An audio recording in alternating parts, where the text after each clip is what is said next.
The Ag Tribes Report is brought to you by Farm Test, a field trial design, execution, and analysis service that makes it easy to ask your fields which management practices perform best.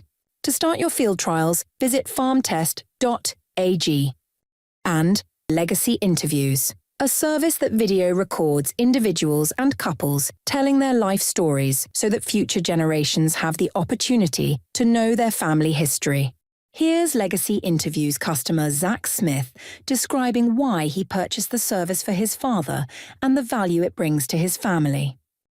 Been following your podcast and I saw this service that you were starting to offer, and I thought, well, that's kind of an interesting idea. This might be a really cool thing, not only for my dad for his 70th birthday, but for our family and our lineage to come for a long time. And I told other people about the idea. They're like, I would give anything to be able to go back and watch a video of my mom or my dad and to be able to show my kids who never had the opportunity to meet him. My own children, I think, question who I am or why I am the way I am. But when you can see that in a generation before from like grandpa or grandma, and it starts to connect the dots across multi-generations about who we are and why we are who we are. I couldn't be happier with the investment. I told you this before. I'd pay double at least probably for the value of what I ascertained. It's an investment, but it's an investment that will stand the test of time.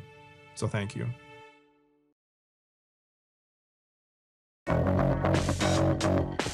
Welcome to the Ag Tribes Report, a breakdown of the top stories affecting the culture of agriculture, with your host, Vance Crowe.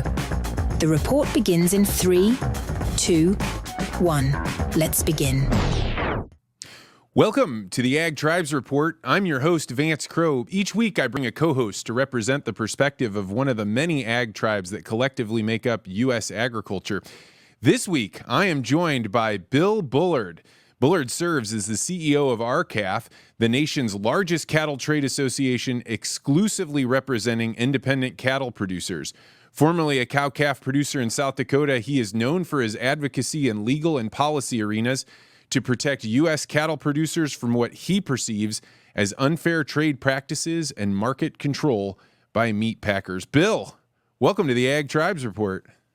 Glad to be here. Thank you. This week, we're going to discuss the North Dakota's fierce wildfires, the USDA's new market competition rules, McDonald's lawsuit against major meat packers, and the Onondaga Nations got some land returned to them after several hundred years.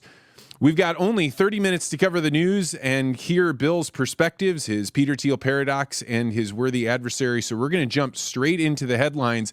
Before I talk about any stories, I do want to mention I ran into Will Wisner on my way out of the building today. You might recall he's a past podcast guest that is a former military veteran, and he went down to North Carolina to work with some of the people that are suffering from the flooding.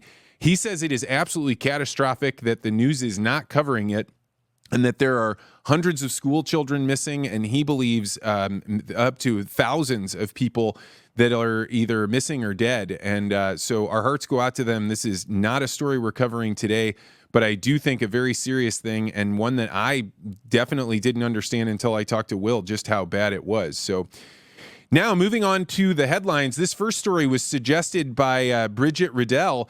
North Dakota's fierce fight against rampaging wildfires. North Dakota is currently grappling with several wildfires that have led to significant impacts across the state, particularly the western regions. The extent of the damage over the past few days is over 90,000 acres, and many of these fires have resulted in at least 2 deaths and 8 injuries.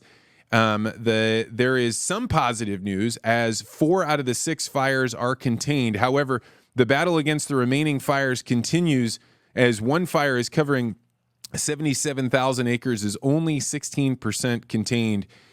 Bill, you are from the area that can get wildfires and all of this sorts of craziness. What are you hearing about these wildfires, and are we anywhere near the end of wildfire season? Well, the fires are devastating, and they're on top of a widespread drought that the western North Dakota is experiencing, and western South Dakota, and eastern Montana and Wyoming. And much of this area is aflame right now as a result of these fires. And until we get the snowfall, rainfall, And if we probably aren't going to contain these fires. But what's exacerbating the problem is high winds. There has been reports of 75-mile-an-hour winds, that are really pushing these prairie fires. And the effect of these fires could be to drive independent cattle producers out of business. Their feed costs may be astronomical this fall. They may lose cattle in the fires. And so this is just devastating for independent cattle producers and the communities that they support. Yeah, gosh, I hadn't even really thought about that, but it's got to be alfalfa fields and just regular pastures just burned up, and now you've got to pay for that in order to fatten the cattle up, and it's got to be just a huge burden. What do cattle producers do in a situation like this? Well, so oftentimes, unfortunately, they will liquidate if they're unable to pay the high feed costs and the trucking costs to bring the feed to their cattle. It depends on the severity of the fire damage on their respective operations. Some may move their cattle to other pastures if they have them. But I'm afraid that because these fires are so widespread, we're going to see a lot of producers exit the industry. And we've already lost too many producers. In fact, the last census tells us we've lost 107,000 beef cattle operations just in the past 5 years. That's a loss rate of about 20,000 a year. So our industry really can't afford to lose anymore, and nor can consumers, because it's the disaggregated independent cattle producers that are providing them food security for a very important aspect of their diet, of course, and that's protein. Bill, that's a staggering number. I had absolutely no idea. I mean, you see dairy farms going out of business. You see, sometimes people stop their grain operation and a new farm comes in to replace it. But this is, I mean, the skill set, the capital investment to have this as a great decentralized system. It's really the only livestock system that's decentralized in our entire economy. That's right. We view our industry as the last frontier because it is not vertically integrated and controlled by the meat packers like the poultry and hog industries are. If we go back just over a generation, since 1980, we've lost 655,000 beef cattle operations. That means we've lost more than 5 of every 10 cattle operations that were in business just 40 years ago are gone today. Well, that brings us to other issues that we should talk about. Headline 2, this comes from Joshua Bethridge of Farm Futures. The USDA announces their initiative to increase competition and lower food prices. The USDA announced a series of steps this week aimed at increasing market competition and lowering food prices. Those steps include establishing a framework for seed competition, providing access to new retail report, and issuing an executive order to address issues in the livestock market. So Secretary Tom Vilsack says the announcements are part of a broader effort of the Biden-Harris administration to help farmers, small businesses, and rural communities get their fair shake. Bill, give us a little bit of an overview. What is going on? What is this initiative? And what do you think? Can adding rules make markets more free? Well, here's the problem. Over 100 years ago, Congress passed the Packers and Stockyards Act to prevent unfair, deceptive, and unjustly discriminatory practices by the highly concentrated meat packers. We have 4 meat packers controlling 85% of the fed cattle market in the United States, and they inherently possess tremendous market power. And what the rule that's included in the announcement that you just read, what this rule will do is essentially reform the tools that the meat packers had been using for decades in order to leverage that abusive market power that they possess against independent cattle producers. So we praise the Secretary of Agriculture on this issue. These rules are absolutely necessary if we are to restore a competitive marketplace for the remaining cattle producers that we have in the industry. And the specific problem that this rule is to address is the cattle procurement tool, which is called a formula marketing tool or alternative marketing arrangements. And how these work is they allow the meat packer to shift large volumes of cattle out of the competitive price discovering cash market. They take the cattle out of the cash market and they place them in forward contracts without ever negotiating a price. So they're unpriced contracts. And ultimately, down the road, when those cattle are finally priced, the meat packer will use the average price in this, what is now an ultra thin cash market, to establish the base price for 100% of the cattle. The effect of that is to lower the price of cattle for cattle producers. And this has been going on for decades. And we've been asking the USDA for the past 20 years to reform this because this is an inherently anti-competitive procurement practice. And so it is only now that we're seeing this advanced notice of proposed rulemaking to address the specific issue. And we view this as the Holy Grail. If we are to sustain an independent cattle industry consisting of these disaggregated family farm and ranch scale operations, then we have to restore competition to the marketplace that has been purged because of unprecedented levels of concentration in the industry, as well as globalization, where the meat packers, every time we see cattle prices start to rise, the meat packers will bring in more imports in order to depress prices. But we have a disconnect between the value of cattle and the price that consumers pay at the grocery store. We've never seen such a spread. So consumers are paying astronomical prices for beef, while cattle producers have been receiving depressed prices. This went on for years until the drought shortened the supply of cattle, tightened the supply, and driving prices up. And so now cattle producers are receiving higher prices. And then they have to experience drought and fires like we just described, as well as inflationary costs of all of their inputs. Feed costs, fuel costs, and such. So our industry is in a state of crisis, and this rule is a critically important step to improve that. The second part of this has to do with an investigation in the retail market, because what the USDA did after COVID, after we found that we had too few meat packers in the nation, everything was centralized, and the distribution system was skeletonized, the USDA began to throw money at the industry to help small regional packers spring up. The problem that these small and regional packers are having is they can't find an outlet for their production. So they'll produce beef, try to market it into an existing grocery store, and the grocery store will say, no, I've got a long-term contract with one of the big multinational meat packers. We can't accept your beef. This report is identifying those specific anti-competitive problems that include perhaps price rigging as between the meat packer and the distributor and the retailer. And this is really the first time in the past many decades that there has been a serious, unbiased look at what's happening within this highly concentrated food structure that has now been proven to be vulnerable to shocks like COVID or a climatic condition. So we welcome these rules, and we view them as being critically important to the future of our industry. So what do you think is driving these rules forward? How is this getting done right now? We've been pushing each administration for the past 20 years to do the rules. We've been encouraging Congress to introduce legislation to address these very issues, and they have. But we haven't had the massive support in Congress necessary to actually pass laws. But we continue to provide producers who have individual complaints, and we brought them to USDA, and we filed requests with the USDA to conduct investigations. And then in 2019, because we weren't getting sufficient response from the government, we independently filed what is a class action antitrust lawsuit against the largest 4 packers in the United States. And we're alleging that they have unlawfully colluded to artificially depress prices to pay to cattle producers while simultaneously inflating the cost of beef to consumers.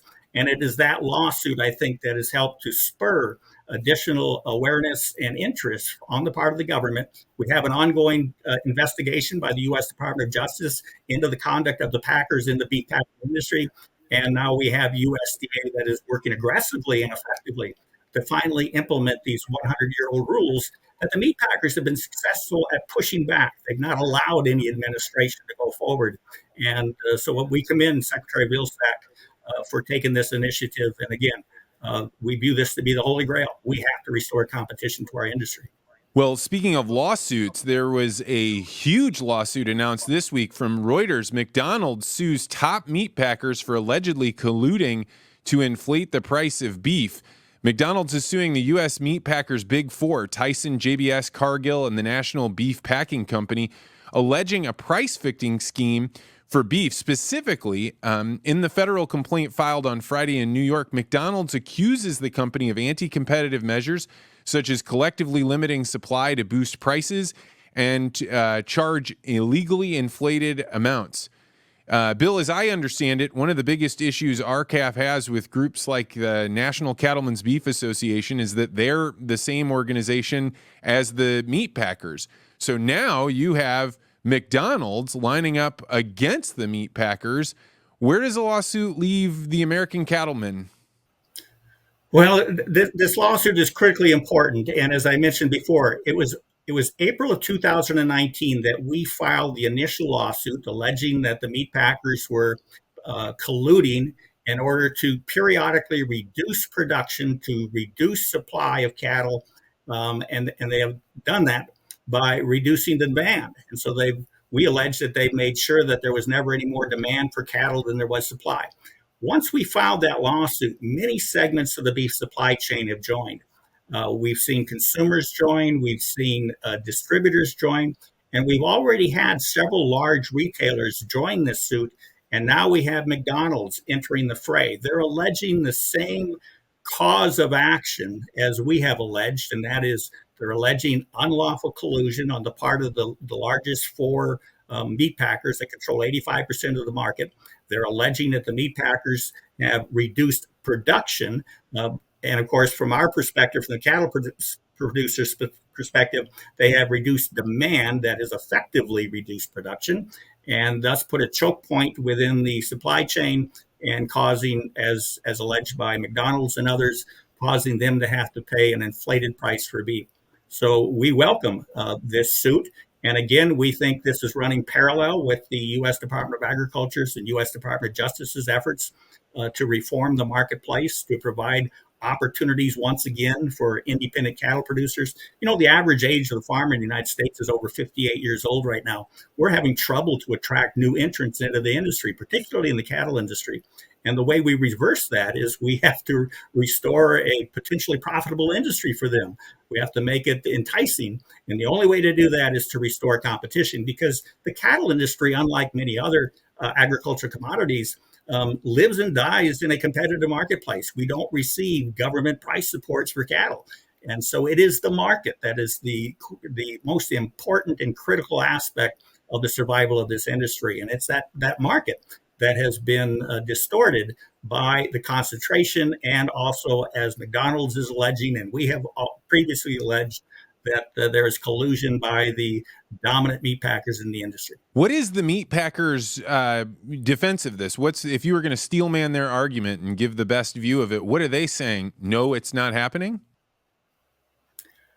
Well, so because I'm in the lead plaintiff in RCAF is the lead plaintiff in this lawsuit, I'm not privy to talk about the merits of the case or the position of the defendants in the case. I apologize. Fair enough. So I'm going to just make brief mention of the final headline today. This comes from Christina Hudson Kohler, who pointed out that there's big news up in upstate New York. Ancestral lands return to the Onondaga Nation up there. The Onondaga Nation has regained 1,000 acres of its ancestral land in upstate New York. A tiny portion of the land, members say, was unjustly taken from them by the state in the early 18th century. So this is a result of a Superfund site, and Honeywell International had gotten accused of dumping mercury in some lakes. And as a part of unwinding that, they said, well, why don't we hand over this land to the Onondaga community, because some of the efforts to be able to clean it up, we're not going to get engaged in. So we're just going to give this land back. Bill, what do you think? Everyone's land was taken from somebody else. If Onondaga Nation has presented this as they're getting their land back to its original owners, what do you think about that?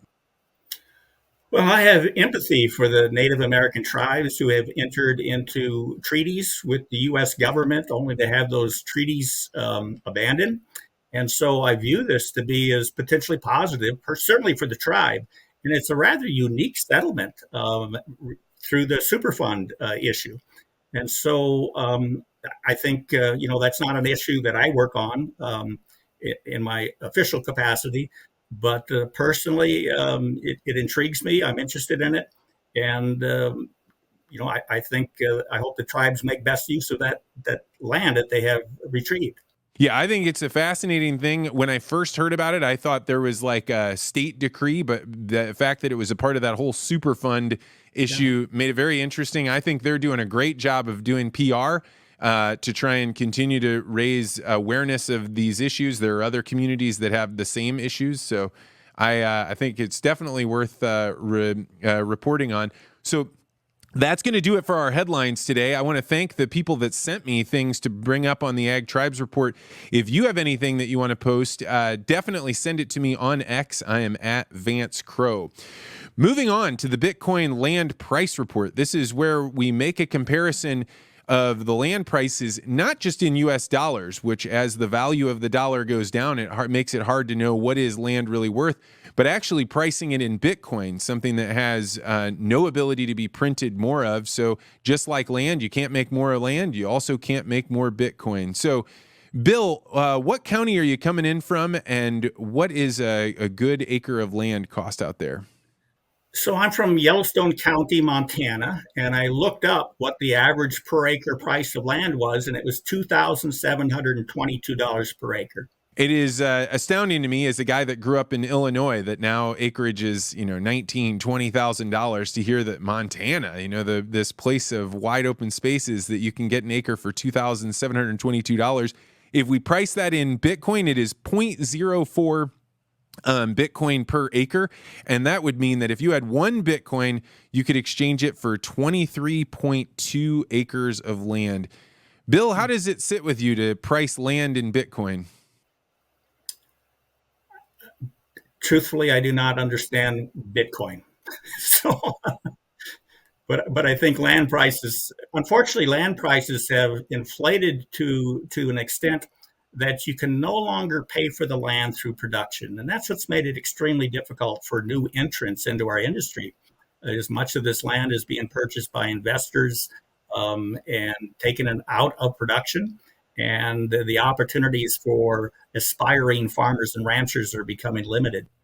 Well, I think that's where you and I are aligned. I actually think the cattle ranching world would do very well to understand Bitcoin, because I think Bitcoin gives people a way to store the value of their money without having to buy land. And if we can get that happening, where hedge funds, instead of investing into land, buy Bitcoin, then we get the price of land back to its utility value. So then you can have producers, and the people that own the land are the ones that are working on it. So I think Bitcoin and cattle ranching go hand in hand, and we can talk more about this. I think it's an important thing. Okay, turning now, as we keep with the clock, to the Peter Thiel paradox. This is where I ask my guest, Bill, what is one thing that you believe that almost nobody in your tribe agrees with you on? Well, so I represent about 4,000 family farmers and ranchers that raise cattle. And so I think what they would disagree with me on is occasionally I like to eat chicken.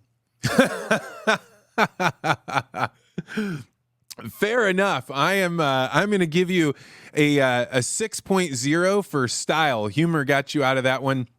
In Bill's defense, I actually didn't tell him about the Peter Thiel paradox until right before we went on camera. So actually, that gives us plenty of time for us to talk about the next subject, which is your worthy adversary.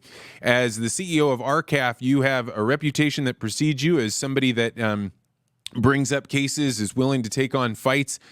Some people don't agree with you. Some people think that you are really helping out the larger cattle industry.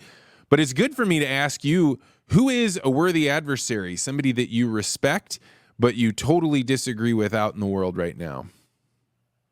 Well, and it would be Secretary of Agriculture Tom Vilsack, in part. And there's a paradox here, because just moments ago, I praised him for shepherding this new rule that will help restore competition to the marketplace.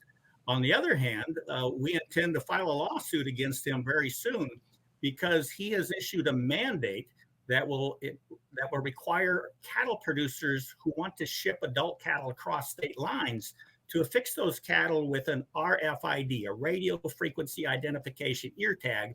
And in order to purchase those RFID ear tags, they have to register their premises. And so we view this to be an infringement and an invasion of their privacy. And we believe this to be overreach on the part of Secretary of Agriculture Tom Vilsack. And so we have been unsuccessful in trying to convince him to back off of these rules during the public notice and comment period. And so we are now left with very few options. We're working in Congress trying to overturn his rule. But if that fails, ultimately we're going to the third branch of government again. and we will use the judicial system to allege that Secretary Vilsack has issued a rule that he had no constitutional authority to issue, and that he's issued a rule that is not in compliance with his own rules and regulations under the Administrative Procedure Act. So he's a worthy adversary, but we disagree with him on many issues. But the one that we certainly agree with him on is his work under the Packers and Stockyards Act rulemaking process. Yeah, it would seem to me that a lot of the power of the USDA should have been sucked out by the Chevron deference case, where they were saying you're no longer allowed to just come in as a bureaucracy and make laws. Did that have any bearing on the RFID case at all? Well, we're going to find out, because the lawsuit that we file will certainly cite that case in support of the arguments that we make. And one of the interesting things about that RFID is that, from what I hear, the people that are defending it, they're saying, look, it's only if you're moving your cattle across state lines. If you're just keeping your cattle in your own state, no big deal. What's wrong with that argument? Well, nothing is wrong with that argument, but for the fact that the U.S. Department of Agriculture has publicly announced that they intend to require a mandatory tracking system for animals from birth to slaughter. This is merely phase one. In fact, the rule that has been issued will not accomplish the disease traceability improvements that USDA is asking for. And the reason for that is the only thing the rule does is impose an imposition on the part of cattle producers to purchase and affix the most expensive form of animal identification onto each of their animals that they do ship across state lines. But they do not require that electronic information to be read or transferred by anybody in the supply chain. So what is essentially happening is this is how you boil a frog. This is an incrementalism where the government starts small and will soon grow larger and larger. We've seen this before, and they've already told us what their plans are. So if we do not stop this now, we will have a tremendously hard time stopping it if we wait until the second rule comes along to actually implement the first and to expand the scope. And the first expansion is going to be to require every feeder of cattle, every light calf that's sold in the United States will most likely have to bear these expensive RFID ear tags. And incidentally, we believe all of these chips are made in China, and that's problematic for us as well. Well, I want to thank you for connecting the dots on that. That's been a big issue among my listeners, so I'm glad you talked about that. For a complete list of worthy adversaries, you can find that on X. I'll also include it in the show notes. So as we wrap up, I want to say thank you to Bill Bullard for coming on the podcast. Bill, where can people find out more about RCAF, your organization, and the work that they're doing? They can go to our website at r-calfusa.com, or they can visit the Facebook for rcafusa.com. Thank you so much for coming on. Also, thanks again to our sponsors, farmtest.ag, which allows you to test your fields, what's being used on those products that you put out there, the seeds, and find out scientifically verified, does this work in my field and is it worth the cost? And Legacy Interviews. This is where we record your loved ones so that future generations have the opportunity to know their family history in a video that captures them as they are. Thanks. We'll be back next week for another Ag Tribes Report. And as always, feel free to disagree.